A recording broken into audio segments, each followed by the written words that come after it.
arrive à terme, c'est sur 5 ans, 2012, 2017. Et maintenant, on est en train de faire l'évaluation pour voir comment élaborer un troisième programme cadre 2017-2022. Comme vous le savez, que l'Union européenne est un partenaire très intéressant, privilégié dans le cadre de la mise en œuvre de ce programme cadre. Donc on a fait la restitution aujourd'hui, et vous le savez que le Premier ministre dispose de l'administration. Ça concerne aussi les ministères et la société civile. Donc c'est pourquoi on a organisé aujourd'hui cette cérémonie de restitution.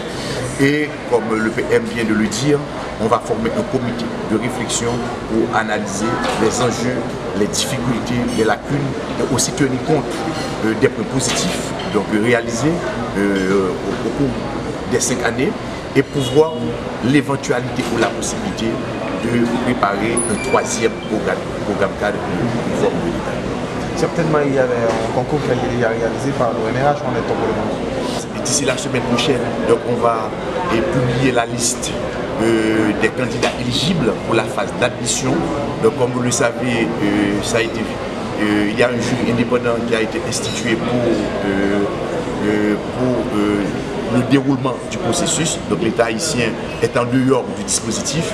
Et j'ai eu une conversation hier avec le président du jury, qui est le recteur, M. Ali Gilles. Donc d'ici la semaine prochaine, on aura les résultats pour la phase d'admission. Et d'ici le 31 octobre, donc on va publier la liste des 50 lauréats donc pour intégrer l'École nationale d'administration et des politiques publiques, ENAP, pour suivre une formation de 2 ans, et à l'issue de la formation, ils seront tous nommés administrateurs. Vous avez parlé également de d'autres concours donc, qui seront lieux dans les différents départements, c'est autre de quoi alors?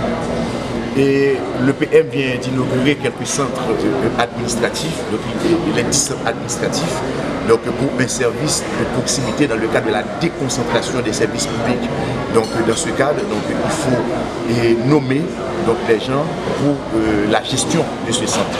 Donc c'est pourquoi on va organiser des concours dans tous les départements de recrutement, donc aussi pour la mise en place de la fonction publique territoriale. Vous êtes certain avec tout ça, on arrivera vers la réforme qu'on recherchait? Ah, évident, en ce qui nous concerne, on n'a pas le choix, c'est même une obligation, comme on a dit. Si on veut favoriser l'émergence du pays pour que Haïti soit un pays développé, donc on n'a pas le choix, donc il faut une administration publique d'excellence, et ça passera nécessairement par le recrutement de meilleurs cadres pour intégrer la fonction publique. On n'a pas le choix.